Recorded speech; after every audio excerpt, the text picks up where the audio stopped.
This is Covering the Spread. Here are your hosts, Jim Saunders and Dr. Ed Feng. What is going on, everybody? Welcome on into Covering the Spread. That's right here on the FanDuel Podcast Network and numberFire.com, where today we are previewing Week 16 of the NFL and also talking some NBA futures with the season tipping off tonight. Who better to discuss those two topics than Drew Dinsick at @whale_capper on Twitter. We're going to have him on to discuss both the NBA and the NFL and get you set for the week that lies ahead. My name is Jim Saunders. I am a senior writer and analyst for numberFire.com. Joined here, as always, by Dr. Ed Feng. You can find his work over at thepowerrank.com. Ed, we have NBA tip-off tonight. There are bowl games. We had the college football championship games. The playoff was announced. NFL had the Rams and the Steelers losing as big favorites. There's a couple of things going on. How you doing? I'm doing great. I mean, I feel like there's so many things going on, right? I mean, the thing that sticks out in my mind was Tampa Bay's first half performance. I kind of talked them up about, the numbers don't like this offense, but I think they have a high upside. They go out and have 0 points and 60 yards in the first half. So, I tweeted that out. That turned out better in the second half as they came back and beat Atlanta in that game. But, if anyone had both money line on the Jets and the Bengals to win, good for you. Yeah. No, you don't need to listen to this show. You're set. Like at that point. Well, please listen to the show. Please continue. Don't hang out for you. You don't need to, but we'd appreciate it. With the Bucks thing, I had used them in daily fantasy because they're facing the Falcons. Figure it's a shootout, right. And I was doing hosting duties for the FanDuel World Fantasy Football Championship, so I had to be like at my computer on air and like having this chipper, bright attitude. Meanwhile, I've got Tom Brady. I had a lot of Mike Evans exposure. And they're getting shut out by the freaking Falcons at halftime. And it's like, oh, here's your update. Here's how things are going. Meanwhile, I'm just sitting here stewing. And then in the late games, because things have got better outside of that, Tony Pollard was great. And then the late games start and Cam Akers gets hurt. And it's like, oh, boy. Yeah.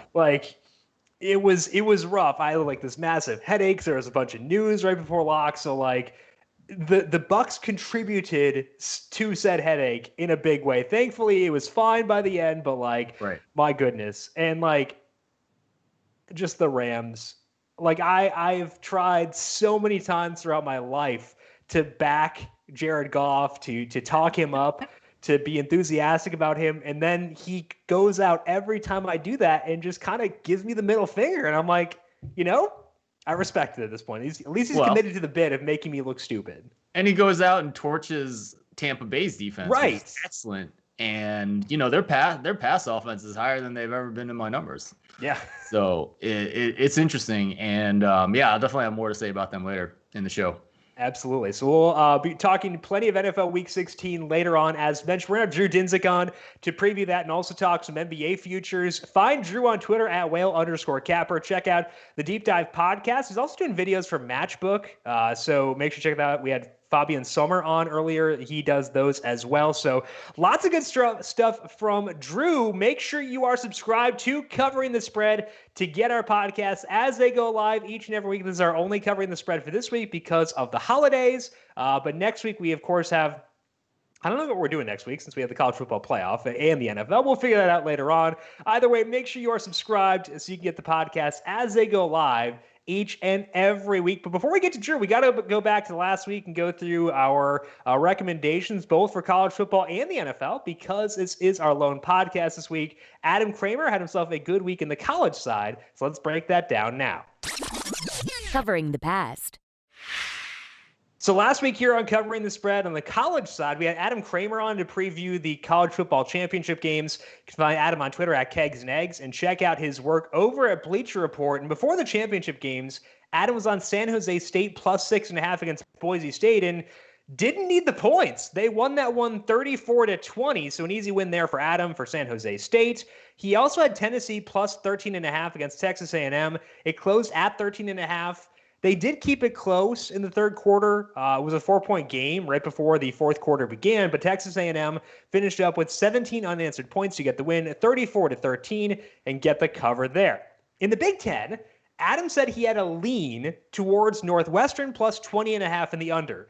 I really, really hope that Adam felt strongly enough to bet that one by Saturday, because it closed at 16.5. And once it was announced that Ohio State would not have like 20 different guys, including Chris Olave, closed at 57, the total there. But Northwestern covered the under hit. So hopefully Adam talked himself into that one by Saturday. Northwestern kept Justin Fields in check to get the cover. Their offense shockingly contributed nothing in terms of the total. So again, hopefully Adam got that one, but like it was so frustrating to watch that stupid Northwestern offense after that first drive. It was so frustrating. Yeah, well, I mean, yeah, it was frustrating. Not unexpected, but still frustrating. Yeah, I mean, it was such an interesting game to me because I mean, props to Northwestern's defense because they've been great all year, but I don't know if it was the defense that really held Justin Fields back. I really wonder about that thumb because he just, there was just a lot of throws that weren't there. And on the other hand, I would have never expected Ohio State to run for that many yards as they did against Northwestern's defense. And yes, Northwestern covered, but there was a play at the end of that game that could have tipped it in favor of Ohio State. So, you're watching that game in the first half and you're talking about, oh my God, this might be one of the craziest upsets. This is finally the chaos that we've all been wanting to see happen. And then it slowly got worse and worse. It wasn't that slow. It was a pretty quick death. Like once it started to turn, once Trey Sermon got going, that puppy was toast. Like you knew, because like Northwestern wasn't going to score points. Like I knew that. Once Ohio State had a 3-point lead, I gave up all hope. And not that like there was a ton of hope to begin with, but like once they got the 3-point lead, the game was over. And I think it's obviously you want to build your offense around stopping or defense around stopping the pass. It's so much more demoralizing as a fan to watch a team do what Trey Sermon did. So obviously that does not change team building, but from a morality perspective, like a morale perspective, it's so draining to watch Trey Sermon break off 20-yard run after 20-yard run. I hated it. I hated every second of it. For sure. And I had Peter Bukowski on my podcast on the Football Analytics Show. He covers the Packers for the Locked On Network. And we were talking about exactly that because they've built their defense around stopping the pass, which is even more of the appropriate strategy in the NFL. But I have friends who are Packers fans, and they hate watching that defense. And, sit there and complain about not being able to stop the run, which is, basically true. Yeah. It is the right strategy in the long run, but it's painful for fans. Yeah, it's just like death by 1,000 cuts, and I'm not a fan. But like again, smart thing, just it's so painful. Adam was on Clemson minus 10.5 over Notre Dame. It closed at minus 11, and pretty easy win again here for Adam. They were up 24-3 at halftime, cruised to a 24-point win. So good read by Adam there. Just a good week for him as well. Again, hopefully he talked himself into the Northwestern one by kickoff. Your college recommendation last week was Oregon plus 3.5 against USC in the Pac-12 championship game. And once again, no points necessary. Oregon is up 31-17 at one point. USC did score to make it a 7-point game, but Oregon hung on. They got the win outright. USC did win the yardage battle. They had turnovers break against them, but like, Ed, if you're getting points and you win, by 7, you've got to feel pretty good about that one, regardless of what the yardage might say. Yeah. Honestly, after we did the show, I didn't feel good about it. I've had plenty of those moments. I get it. It felt a little odd. I mean, USC is a type of team that has talent. And as much as I don't think Clay Helton gets the most out of them, Slovis has been a pretty good quarterback. You did mention the yardage. And it was interesting. I mean, I usually check what Bill Connolly has, and I think he had USC covering. I think he had them by 3.5 or something. You mentioned that, on the show. Yep. Did I mention that on the show? Yeah. Yep. Well, good for me. So, anyways, I didn't feel particularly good about it, and probably got a little lucky to win, but I'm not complaining. I'll take it. Yeah, I mean, we've had plenty of bad luck this year. We'll take the good luck when it happens. Why not? Exactly. And another thing, I ended up a little bit later. I didn't talk about it on the show, but I took the Alabama-Florida over 74.5, partially because Adam liked that. I think we asked him. Richard Johnson on my show liked it, and then Drew Martin did a video on the Power Rank YouTube channel that liked it as well. So that was another nice one. So it was good. It was a good college football weekend. And it helped the Devontae Smith for Heisman campaign. Also good for Adam. He has a full post up on that in Bleacher Report too. I mean, obviously Najee Harris kind of stole the show a bit there, but still a good just week. Give it to all three of them, right? Someone was saying that. It's going to be a situation like the Yankees that one year where they split the vote and Justin Morneau, I think it was, won the MVP, which I was ecstatic about. Justin Morneau's the best ever. So I was happy. Everyone else, less so. On the NFL side of things, you and I were both on the Chiefs -3 against the Saints, and that was when it looked like Taysom Hill would start. And then Friday morning, just kidding, Breeze started, so it closed at -2.5. But part of the rationale for betting it at -3, at least on my part, was that I thought the Chiefs could cover that number even if Breeze started. They almost did. They were up 10 late, but the Saints scored with 2:06 left to make it a 3-point game. So if you got it at 3, as we did, it wound up being a push. Hopefully you didn't hear the podcast until Sunday morning. Got it at 2.5. Got the cover there. But Ed, I think that the rationale there was sound, of thinking that they could cover that number even against Breeze. Played out that way. Breeze looked a little bit rusty for sure. I think it was overplayed how rusty he was. He was better than people are talking about him this week, but I think the rationale behind that bet was good. And, I'll take a push there given the way things broke from an injury perspective. Yeah, for sure. And, there was a Mahomes fumble that gave New Orleans a pretty short field that helped New Orleans come back. So, I don't know. I feel like given the circumstances with the changing injury information, getting a push on that, I'm okay with that. I had bad injury news break against me for the other bet I had this week as well. That was the Dolphins -1.5 against New England. And I thought the line was being influenced by the injuries on Miami, but I was willing to bet on some of their guys playing because Devontae Parker and Jakeem Grant practiced on Wednesday. Mike Gesicki practiced Thursday. I was like, cool. We're recording now. Mike Gesicki just practiced. Somebody's going to play. Parker and Gesicki actually were expected to start on Saturday night. You got the Adam Schefter, the Shefty bomb at 11:47 or whatever it is every Saturday night. He said they're going to play, but something changed in warmups, and all three wound up being inactive. So I was very nervous about that recommendation. It still closed Miami -2, and the defense did its job, and the offense did enough. So Miami won 22-12 to cover pretty easily. That could have put me in a pretty bad spot, with Breeze playing and with the Dolphins guys not playing, but I feel good about how those were diagnosed. Getting a win despite bad news breaking against me feels pretty good. So I can't complain too much, Ed. Like you said, some weird things, but I will take the positives when they come for sure. Yeah, absolutely. And appreciate it. Yeah, absolutely. Yeah, we'll take it when it happens. I'll take some good luck no matter what. We're going to get into Week 16 and talk some NBA with Drew Dinsick in just 1 second. But first, basketball is back. And this season, NBA Hall of Famer Charles Barkley has joined the FanDuel team. Jolly old St. Chuck is giving away over $30 million in gifts to all FanDuel customers, including free fantasy entries, free site credit, risk-free bets, and Charles Barkley odds boosts. From the opening tip to the final buzzer, there are so many ways to bet on FanDuel Sportsbook this NBA season. And if you sign up today, FanDuel will let you place your first bet risk-free. That is right. They will give you up to $1,000 back if you don't win.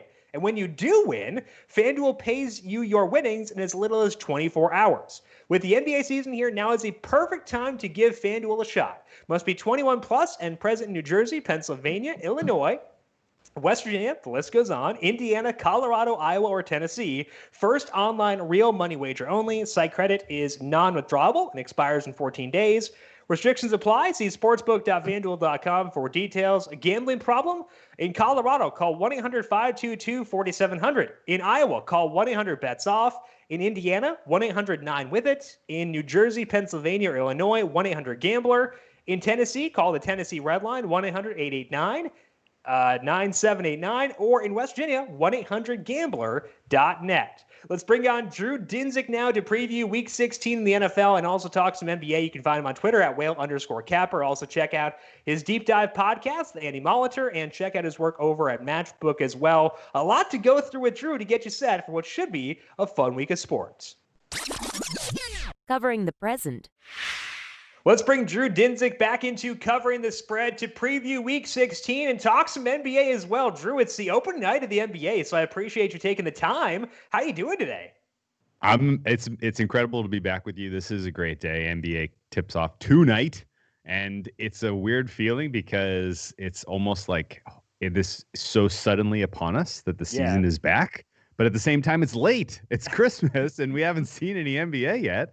So it feels like we're getting a late start. But it's also, this is a very, very disconcerting and very confusing, the way that the sports calendar has worked out this year. But happy that they're having it, that they're going to pull this off, and can't wait to see some action. Well, I got to ask you about that, though, because usually when the NBA transactions are going down, you have time because it's summer. Obviously there's other stuff going on. There's tennis, et cetera. But it's not NFL season, which it was this year. How tough was it for you to kind of balance that? Because that's a lot on your plate to have to make adjustments for player movement while also not disregarding the NFL side of things. 100% true. and a lot was lost in the mix. Yeah. A lot. For sure. I saw a couple of preseason games and did some double takes. Wait, what? That guy's there? Wait, they're using him that way? How did that? I didn't hear that was coming.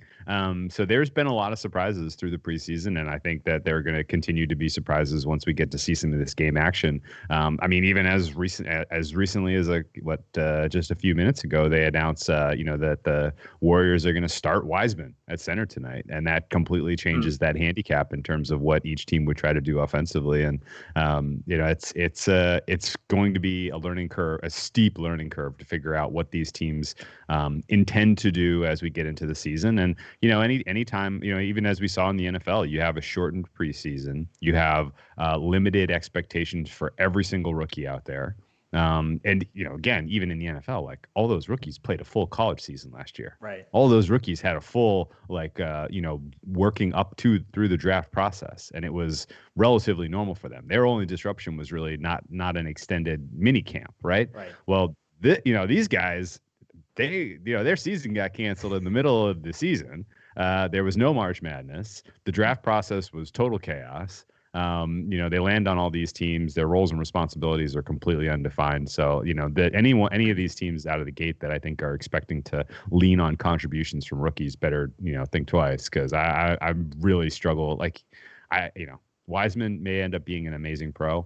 How in the world he's going to be able to defend the pick and roll against a Kevin Durant led offense is just, I can't see it. It's just too hard for a rookie to do that. And, they're throwing him right into the fire. So we'll see. So Drew, want to bet when we have edges. Do you feel like you have enough information? Do you feel confident enough in your information right now to feel as aggressive at the start of NBA as you usually would? Or are you thinking about scaling back a bit this year and trying to, play catch up as it goes along? Yeah, I think because I think the way that the schedule has worked out, I am perfectly fine information collecting for the first couple weeks. Yeah. In a normal year, I feel like I have a little bit of an advantage early because of all the things you mentioned. I spend a lot of time in the summer kind of building out my expectations. My priors are relatively robust. This year is not one of those. This year, I'm kind of taking what I had as sort of a Frankenstein number on these teams from the bubble, if they played in the bubble, from the transactions that we know are meaningful. And I'm going to have to be pretty soft in terms of adjusting my priors here, because I don't know that they're that much better than the market. They may be worse than the market. There may be people who haven't been betting NFL for the last 15 weeks who are very, very tuned in to who's going to be good and bad in this NBA season. And I don't want them to take my lunch money for the first couple weeks here. So I'm fine, scaling back aggressiveness early on here. So, Drew, I did want to ask you. You talked about these rookies potentially making a contribution. When I looked at the when I looked at the NBA draft, I kind of thought it was one of the weakest I had seen in quite a bit. There was a kid at Florida State that went fifth or something like that, and just, all through the 2 rounds, it didn't look like there were too many difference makers with that. Would you agree with that? 100%.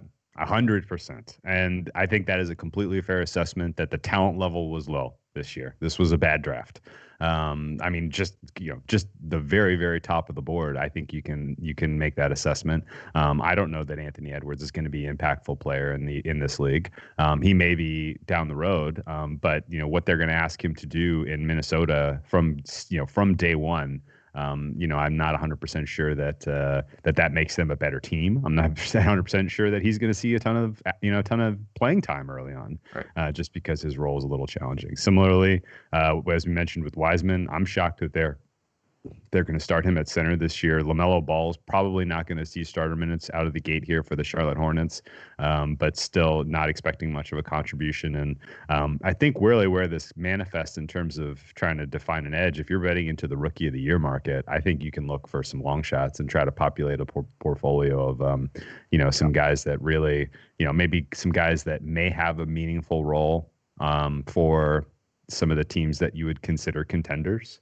Those guys will get some exposure. They'll get some run. They have a ton of support. They have good coaching staff. That's the profile I think that fits a Rookie of the Year candidate this year, not necessarily someone in a normal year who you might say, well, this guy's going to get a ton of usage on a bad team, so he's going to just rack stats and he's going to clearly stand out.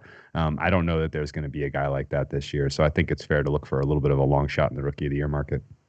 So let's talk a bit about some futures here. FanDuel Sportsbook has playoff odds posted for every single team. You can bet to make the playoffs or to miss the playoffs.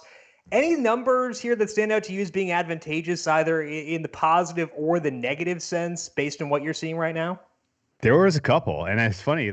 You sent me that question, and the first team I looked for was the Hawks, because that's the number that I'm the farthest off market, and it's not close. Oh, wow. Okay. People seem to think the Hawks are like this above 500 team, and that is a huge adjustment relative to how they played last year, especially defensively. Like, they added a number of pieces to help make their offense a little bit more consistent, I guess. But this team's still number one, issue with them is their ability to defend, especially any reasonably strong ball handler. They struggle. That comes into play in crunch time situations. If you're in an end game situation, and you have a decent coach and a decent ball handler, you're going to be able to craft exactly the right play to really take advantage of that team and really put them in a tough spot.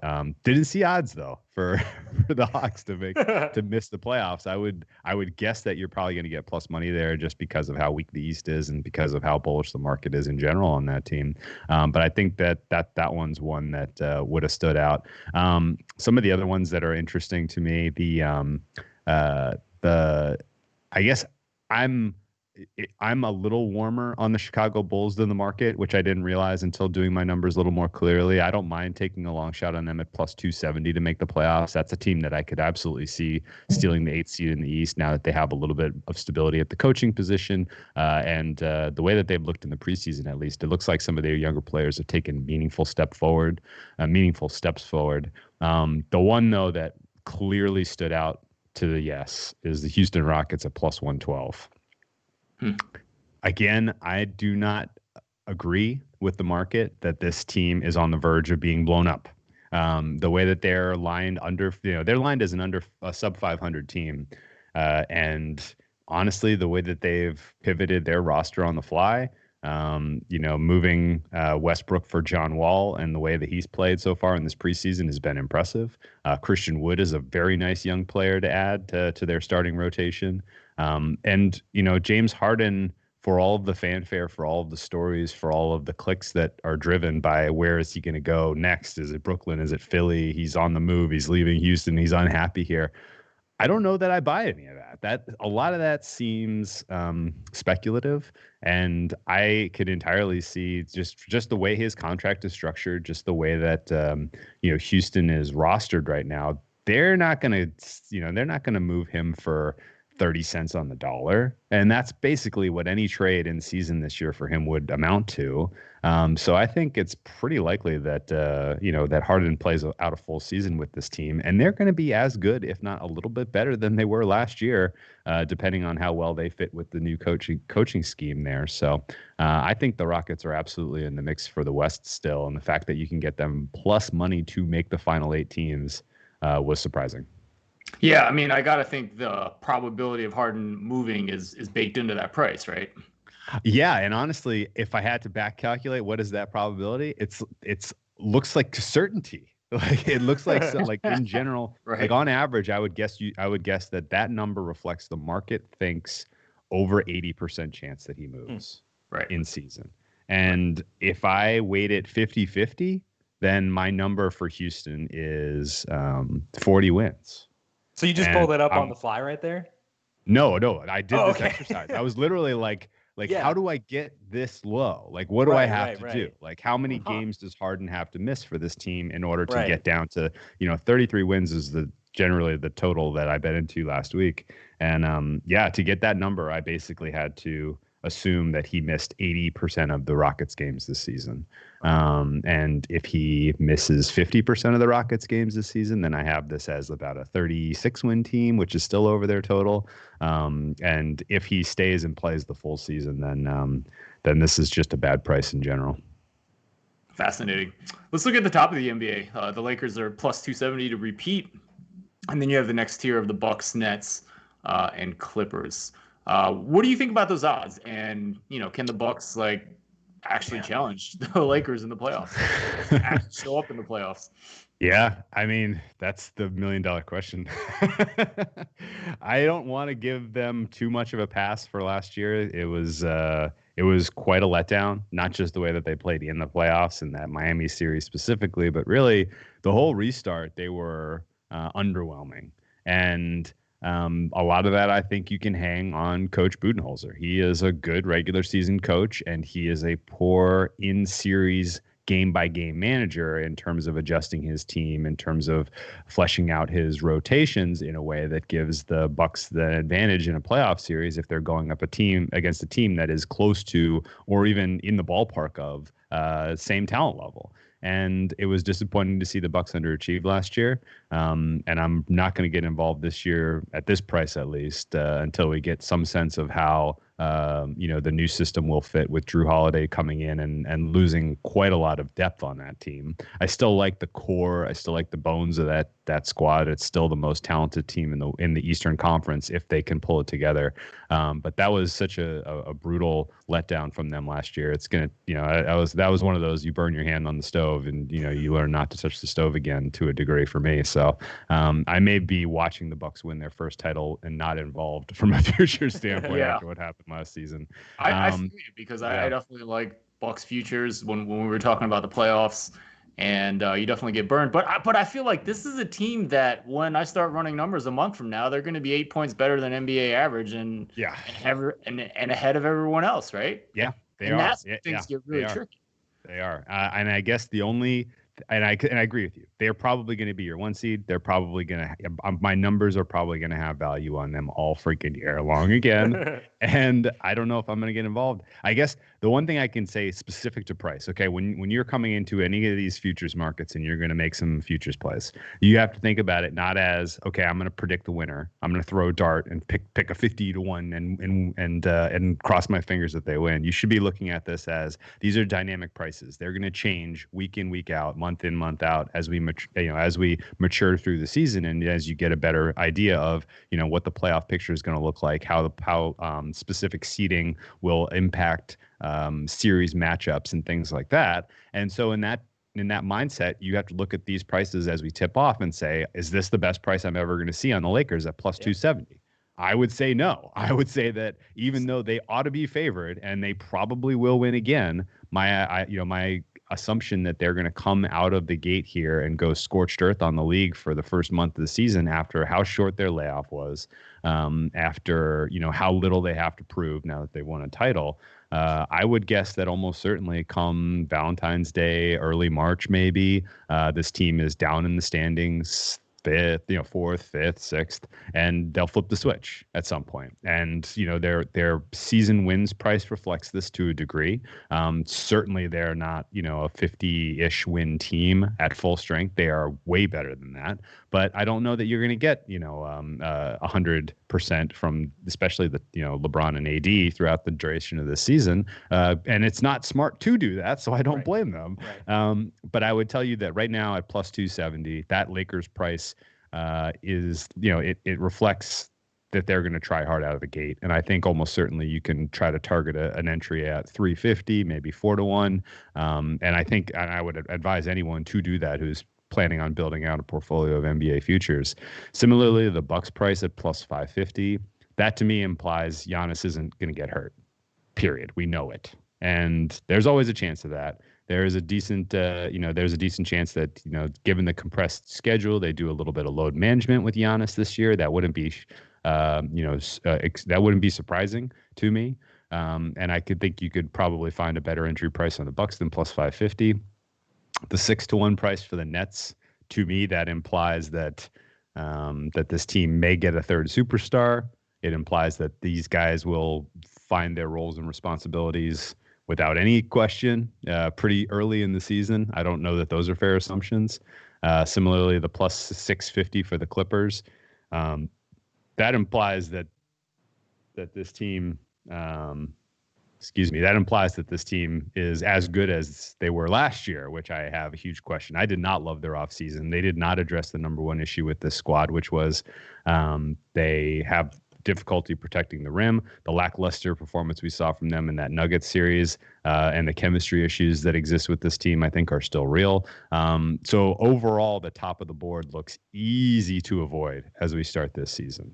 I'm probably never going to bet the Nets or the Clippers just because I don't love the way those teams are composed. But I think you can get better prices on the Lakers and the Bucks later on this season. And that's a good lesson to apply to any futures betting is to, ask yourself, is this the best price you'll get? That's something you've talked about every time we've had you on. It's just good practice, no matter whether it's the NBA at the beginning of the year, NFL, et cetera, et cetera. Ask yourself, is it the best number I'll get, but also is it good enough value to lock up bankroll for that much time too? So NBA tipping off tonight should be a pretty fun season. We'll see how things go there. We also going to talk some NFL because it is NFL week number 16, some big playoff games coming up this week. Starting off on Saturday, we got the Dolphins and the Raiders. My boy, unfortunately, Marcus Mariota back in the driver's seat for the Raiders here. The Dolphins 2.5-point favorites, total 47.5. And Mariota played well Thursday, but some rough throws in there still. We have a large sample on him as the starter. How are you viewing this Raiders team if we assume that Marcus Mariota starts instead of Derek Carr on Saturday? I actually give them a decent upgrade given this matchup. Okay. And it's your points are completely fair. We know who Mariota is. We know what his ceiling is. We know what his limitations are. But something about the way he was operating the John Gruden offense was exciting, I have to say. The Chargers defense didn't play great on Thursday night. They're not a great defense, but they're good. And this is a little bit of a step up in competition for sure. I mean, the Dolphins, especially their pass defense, has been outstanding this year. But it's still difficult for me to see that the Dolphins are going to be totally able to shut down sort of the dynamic rushing that Mariota brings to the table. If this were Derek Carr, and he was, if they were planning on, we're going to drop back and throw it 50 times. And, hopefully that, Ruggs is 100% and he can get separation from these outstanding cornerbacks. And, Waller has a little bit of a mismatch. We'll get him involved. Then I'm a little less bullish on the Raiders' opportunity to score points in this one. But I do think that this sets up fairly well as a shootout. And I can see Mariota really, having a decent shot here down the stretch to audition for either a starting job next season and or just the opportunity to compete for one in camp. And credit to Gruden for coaching him up and kind of, that some of the telltale stuff that he struggled with in Tennessee, I thought, he did a nice job improving in that spot start against the, it wasn't a start, I guess, but that spot performance against the Chargers. So I'm a little optimistic that he can do something fun here down the stretch. And I think this total is kind of insane, silly low for a Raiders game because this Raiders defense is not capable of stepping up their performance at all. And realistically, they should have conceded even more points than they did to the Chargers. And this is a decent get-right spot for Tua, who's had a rough go of it as a rookie. So if I'm going to make any play on this one, I would consider the Raiders if it got to 3, or I would just look for an overplay. Yeah, and Mariota, you certainly get a lot of help when you're throwing to Darren Waller. So that's true. Makes life a lot easier. Let's move on to the next game. We have Indianapolis at Pittsburgh. I'm seeing Jim says the Colts are now 1.5-point favorite after Pittsburgh kind of embarrassed themselves on Monday night. We got a total of 44.5. Pittsburgh offense is not good, and they showed that on Monday night. And Indy still has a shot to win the AFC South. So what are you seeing in this game? Yeah, this one's a really tough handicap, and this was an easy one to scratch in terms of trying to get involved financially. I don't really know what to expect out of the Steelers team anymore. I did not really think that they were going to win convincingly last night in a way that I was willing to lay the points with that team. But the market was. That thing got bet up from 12.5 to 14. So people were expecting, a bounce back performance from the Steelers, and it didn't materialize because Ben Roethlisberger pretty clearly is not the same player we've seen from years past. Either the wear and tear of what they've asked him to do in terms of how many passes he's had to throw week in, week out as wearing him down to where he's not as effective. He's not as accurate. We know, obviously, they're dealing with a number of drop issues from the cold weather the last couple of games. But that wasn't the problem last night. It wasn't the dropsies. There was quite a lot of him putting his wide receivers in bad positions and or airmailing passes, underthrowing passes, just a lack of accuracy, not going through his progressions and reading the defense well. There was a lot of problems. And I'm not sure you fix that on a short week, to be honest. I have never been especially high on the Indianapolis Colts. I have a lot of the same feelings about Rivers as I have about Roethlisberger at this point. I don't think he can really run a dynamic offense either. But he's going up against the Pittsburgh defense that is down so many men and has really, been asked to do a lot over the last couple of weeks, and they're obviously pretty worn down. And if you get a solid performance here out of the Indianapolis Colts offensive line and their rushing attack, and they can dictate the way that this game goes, Pittsburgh's in a little bit of trouble here.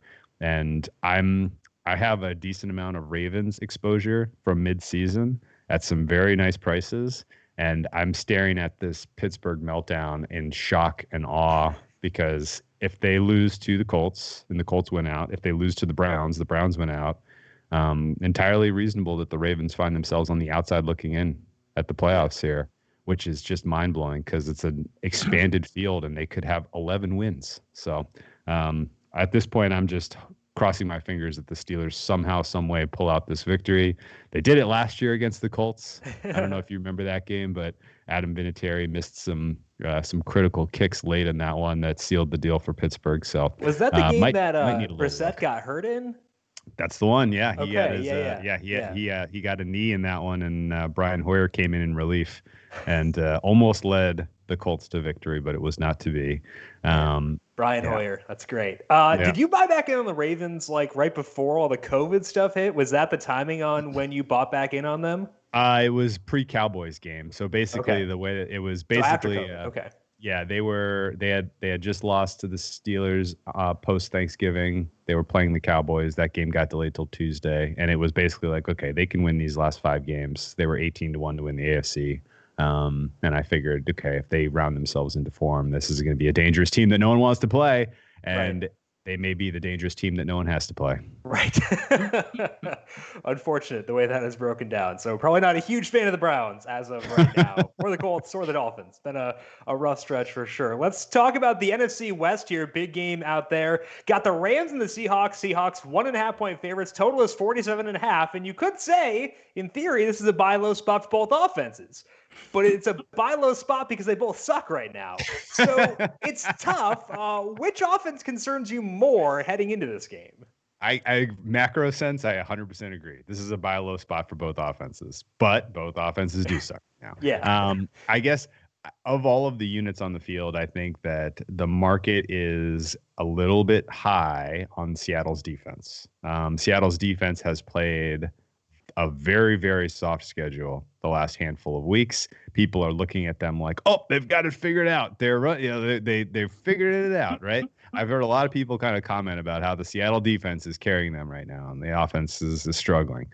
Well, that Seattle defense has played a lot of very, very poor teams, a lot of broken offenses, to be honest, and they run a base defense. And honestly, if the Rams are going to get right, it's going to be against a base defense, and this is a good spot for it. In general, Sean McVay has had a very nice, set of play calls in store for what Seattle does.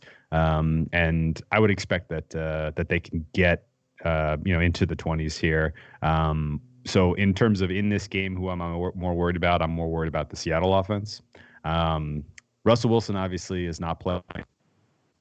We saw for the first handful of weeks this season. Some of that is opponent. Some of that is just his offensive line has taken some attrition, and he's under more duress. When he was in a clean pocket and his wide receivers were getting yards of separation down the field and he was delivering pinpoint passes, he made it look easy. And we haven't seen that for a while. I would guess that they had to make some adjustments offensively last week going up against the Washington football team, given how strong their defensive line is. And I thought they were effective. They still have some sequencing play calling issues in Seattle that I don't know if they will ever get over. And their running game is a detriment to everything that they try to do offensively. They are going to have, at least in my opinion, the best quarterback in this matchup. They'll have the best wide receiver in this matchup. And so they should be able to go score for score with the Rams. I think over is the right play here. And in general, I cannot tell you what is going on. If this is signal or noise, it could entirely be noise. But for whatever reason, the Rams offense has played way, way better on the road this year than they have at home. I don't know what's going on with them. But this is a team that can barely crack 20 at home, and they are consistently scoring in the 30s on the road. So go figure. The narrative around Jared Goff previously was he can't play on the road and can't play against good defenses. This year, he's been terrible against bad defenses and terrible at home. So I don't know what to think at this point. Yeah, I also don't know what to think, and I would guess that McVay is being a little bit cagey about when he's rolling out the good plays, quote unquote, right? Like maybe they're using them in spots where he's got circled and says, okay, we need him here. We're not going to roll him out for the Jets because we can beat him with our base stuff, but then they can't. So, it has been a very weird year for the Rams. But at the same time, they have, two of the better defensive players in the entire league. Aaron Donald ought to be the defensive player of the year, in my opinion, and I don't think it's especially close. Jalen Ramsey can take away one of your best weapons in DK Metcalf potentially. So this is going to be all about how Russell Wilson can avoid the rush, especially whatever comes up the middle, and can he really develop, kind of recapture the unbelievable chemistry he has with Tyler Lockett. I'm willing to bet that he can, and that they're going to score, and that this is going to be kind of the team with the ball last wins. Both teams get into the 24 to 27 range. Awesome, Drew. Any other games on the board on Week 16 at FanDuel Sportsbook that stand out to you? Yeah, so Christmas Day, I played the under with the Saints and the Vikings. This game sets up very, very similarly to Vikings Tampa Bay, in my opinion. I think that what New Orleans can do in terms of generating pressure on Kirk Cousins with a 4-man rush is noteworthy. Kirk Cousins is going to be under duress a lot in this game. If you can put Marshawn Lattimore on Justin Jefferson and disrupt what he does in the passing game, Adam Thielen's a little banged up. This could be, Saints get it done with defense. 52 is a very, very high number considering how, Drew Brees looked last week, I guess, is another factor in that one. No Michael Thomas is another factor in that one. This could be basically the Alvin Kamara show, and Saints could win ugly. But I like under 52 on Christmas. And then on I don't know if this one is still up, but on Saturday, the Cardinals, I got in at -4. And if that hasn't moved enough, I'm not 100% sure what's going on with this. Nick Mullins isn't playing. This is the CJ Beathard show. And San Francisco is on record basically saying we're mailing in our preparation this week. They have sent everyone home to the Bay Area who hasn't seen their family in X weeks because they've been down in Arizona. And they said, okay, you guys go home, spend Christmas with your family. We'll get back together and play in Arizona on Saturday. I don't think that makes for an especially sharp performance from this crew. And I am shocked that the market has not caught up to this yet. This one closes at a touchdown or higher, in my opinion. So I would get 4.5 now. And then it's tough to find any sides that are especially worth making a case for on Sunday. The only one I grabbed was Atlanta plus 11.5. It's down to the 10.5 range. Some of my thinking there was that Kansas City might not be incentivized to win. They may have the 1 seed locked up, but it doesn't look like we're going to know that for sure by kickoff. So you'll probably see a full game out of Pat Mahomes, and don't feel great about that one. But I did play the Buffalo Bills. I'm riding them into the sunset here. The way that offense is performing is quite exciting to watch. Josh Allen has taken some very meaningful steps forward. I think, this will be the 4th game in a row that'll be sort of a standalone game for the Bills going up against the Patriots on Monday Night Football. And realistically, I think they continue their stellar offensive performance against a team that's going to be without Stephon Gilmore, really doesn't have much else going on defensively that you can write home about. So Buffalo Bills continue their winning ways, put an exclamation point on their fantastic season, and I laid the points with the Bills.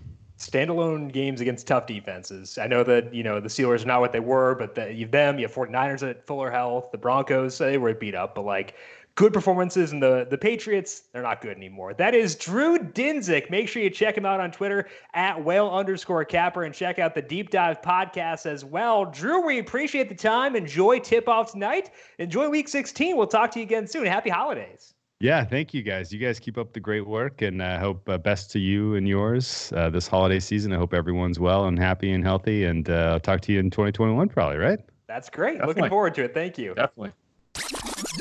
Covering the future. Big thank you once again to Drew Dinsick for swinging by and breaking down Week 16 in the NFL and talking some NBA. And Ed, it's going to be exciting to have the NBA back in our lives so quickly. And I'm not the biggest NBA person, but talking to Drew, it at least gets me excited to watch some basketball, if nothing else. Oh, for sure. I mean, I'm definitely excited for it. And then you realize, oh, yeah, we're still in football season. I spent part of this week trying to figure out whether my strength of schedule adjustments in the new model was appropriate. And so anyways, there's definitely lots of stuff going on. And I had kind of had this vision of starting to run some NBA numbers this year. And I have some ideas about how to account for player absences and more accurately account for lineups and things like that. But it's not going to happen. Yeah. We're still in the middle of football season. I mean, I could start in on NBA DFS tonight, but realistically, am I going to get there? I don't know, man. I'm just especially in a 3-day week where it's 5 days of work in 3 days. That's tough, man. But if you want some NBA thoughts, go to Drew, check him out on the Deep Dive podcast, and get all of his thoughts there. Let's move now to our covering the future for Week 16 in the NFL. And Ed, you want to talk about one of the games that Drew was talking about with the Rams and the Seahawks. What do you see in that game? Yeah, I mean, I get why there are reasons to like and favor Seattle in this game. So first, Rams offensive tackle Andrew Whitworth got hurt Week 10 against Seattle, and the run game hasn't been the same. So the Rams were significantly, by a wide margin, the best run team by my adjusted success rate. They've since dropped to fourth. And then second, you got to look at the quarterback position, right? So Rams quarterback Jared Goff, I think is probably playing above his level. The pass offense ranks 6th when I look at adjusted success rate. And that includes kind of the not so great performance they had against the Jets. And, this is higher than where Seattle is, right? Seattle is 9th, and they've really struggled recently. But I think when you take Jared, when you look at the two offenses, and if we had 100 games to evaluate these teams, Seattle would probably come out ahead. I have more confidence in Russell Wilson. Definitely a higher upside to what they're doing on offense. So anyways, I mean, I think there are reasons to like Seattle, but the reason I like the Rams is because when you look at data from this season, success rate, points, yards per pass attempt, the Rams are the best team in the NFL. And again, this includes that awful game against the Jets this past weekend. Actually, it was funny in the newsletter last week. I was talking about can you justify a 17-point spread? That's really hard. And by the data from this year, you actually could. That prediction was 18 points, which is absurd. I mean, it shows you how good the Rams have been and just how terrible the Jets have been. Luckily, the final prediction was a little bit smaller when you throw in all the other factors that my full model uses. But when you look at the Rams, they have been, they've been the best team when you look at all the metrics that I use. And so they actually think the Rams are 5 points better than Seattle on a neutral field. And, I think much of this comes from the Rams defense, right? I mean, they are significantly better than Seattle's defense. And when you look at Seattle's defense, it's not like they're bottom 5 in the league by any stretch, but they're not good. And when I put the full model together, which includes a couple of other factors, it essentially says it's a coin flip, right? It's a 50-50 game. I think that's the right side in terms, I got Rams +2 in this game, and I think that's the right side. Well, Drew was talking about their schedule defensively for the Seahawks. These are the quarterbacks they faced recently. Dwayne Haskins, Sam Darnold without Denzel Mims, which has been a major factor this year, Colt McCoy, Carson Wentz pre-benching, Kyler Murray when he got hurt, Jared Goff in a game where the Rams got ahead early and basically were able to just mush clock from then on. Then it was Josh Allen, a game they gave up 44 points. They gave up 27 to the 49ers. I think that might have been when Jimmy G was still healthy, but they have not faced it depends on how you view Goff. They haven't faced a legit quarterback since November 15th, because I'm going to include Goff in there because they're facing Goff this week. That is more than a month. Kyler banged up, Carson Wentz, Colt McCoy, Sam Darnold, Dwayne Haskins. There are three dudes who've been benched in that sample. And Sam Darnold, who, most teams maybe would have been benched. So they haven't faced anyone. And I think that bodes well for this Rams team. And like you said, if you look at the defenses here, that's going to favor the Rams significantly. And you have to ask, is the gap in offenses enough to overcome the gap in defenses? Probably not. And I think that's why if I were betting this one, I think that I would go the over before I would go with the side. But I think the side is pretty it's easier to justify betting the Rams than it is betting the Seahawks at this point. Yeah, absolutely. And the only thing that scares you is if Russell puts on a Superman cape like he did in the first couple games of the year. That's a possibility. Sure. We know he's got great receivers, maybe the best in the league. But if you get their average performance, I like the Rams to cover this. Yeah, I think that I'd agree with that one there. Now, we talked about a lot of overs. We had a couple of overs with Drew.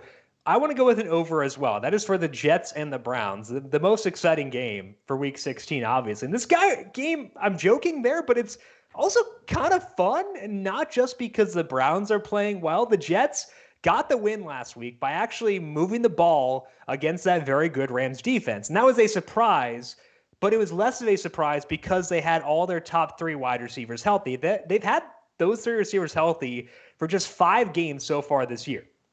But in those 5 games, the Jets have scored at least 23 points 4 times.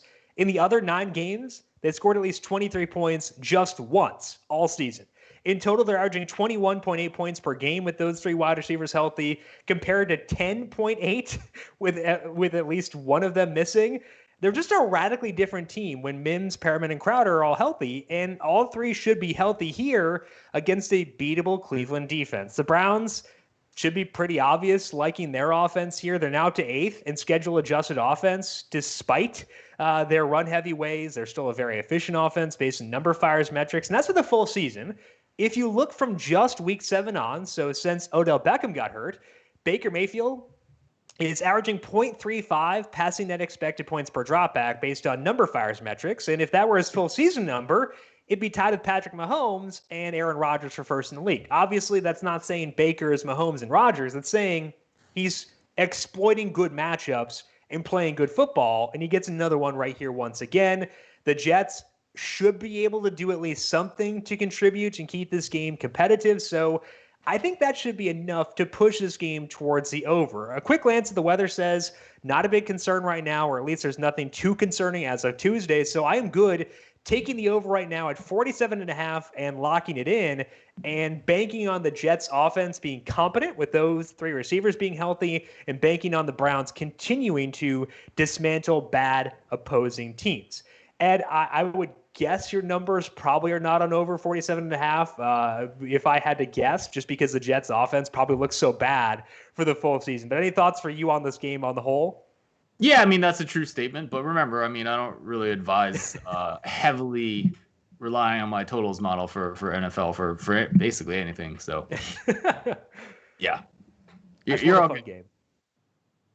I just want a fun game. Watch some Baker. Watch Baker keep on going and see if he can finish off this year the way he's been going recently. That is all that we have for today here on Covering the Spread and for this week. Again, just one podcast this week because of the holiday coming up later on this week. So, Ed, what is going on for you over at the Power Rank?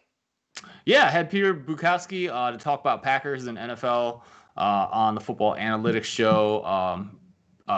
The newsletter will come out Wednesday, tomorrow, so you can get that at thepowerrank.com. That's where you can get a free sample of my best predictions, usually say for paying members of the site.